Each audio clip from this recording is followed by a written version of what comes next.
Hello दोस्तों, हमारे इस नए वीडियो में आपका स्वागत है। तो हम एक भोजपुरी सॉन्ग का एप्पल पे project and no voice tag देने वाले हैं जो ईडीएम में रिमिक्स किए हैं। बहुत खतरनाक रिमिक्स, अपने हिसाब से तो बहुत खतरनाक, बहुत तगड़ा रिमिक्स किए हैं। आप लोग साउंड में या ईयरफोन में लगा के सुनोगे तो एकदम भाई एकदम, अगर साउंड में लगाओगे तो एकदम इतना बेस है कि हिला देगा। बहुत ही ज़्यादा तगड़ा है और आप लोग ईयरफोन या साउंड में लगा के ज़रूर सुनिएगा। और वीडियो में 4 स्टेप पासवर्ड रहेगा जो स्क्रीन पर शो हो जाएगा। तो चलिए आप लोगों को सुना देते हैं कि हमारा रिमिक्स कैसा है और सुनकर बताइएगा कमेंट में कि कैसा लगा। और फुल वाइब्रेशन में है, सारा किक जो है वाइब्रेशन ही है, जो बहुत ख़तरनाक तरीके से हम रिमिक्स किए हैं। तो चलिए आप लोगों को सुना देते हैं।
DJ Sono, Maskanwa Bazaar.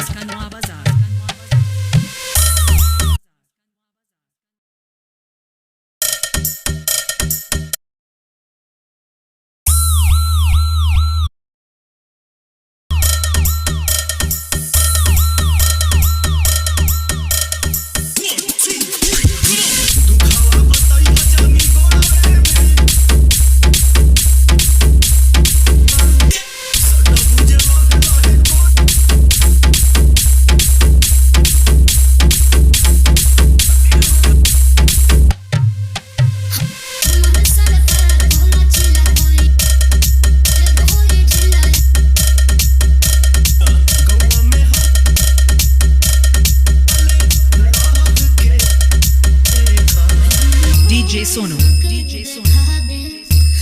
Maskanwa Bazaar.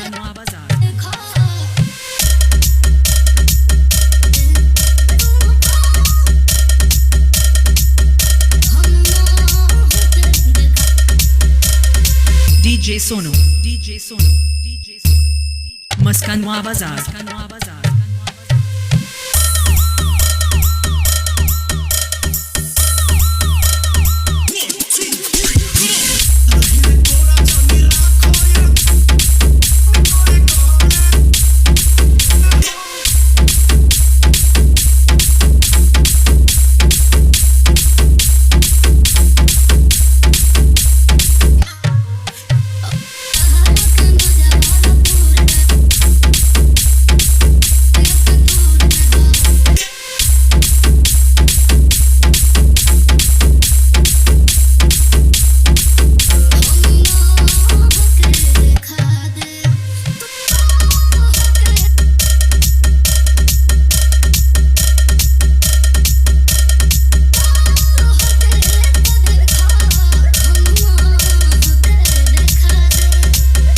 DJ Sono, Maskanwa Bazaar.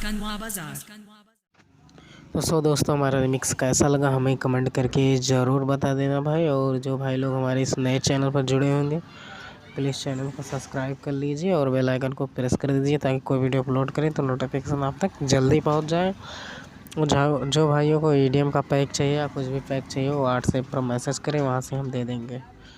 तो आज के लिए बस इतना ही। थैंक्स फॉर वॉचिंग, मिलते हैं नेक्स्ट वीडियो में।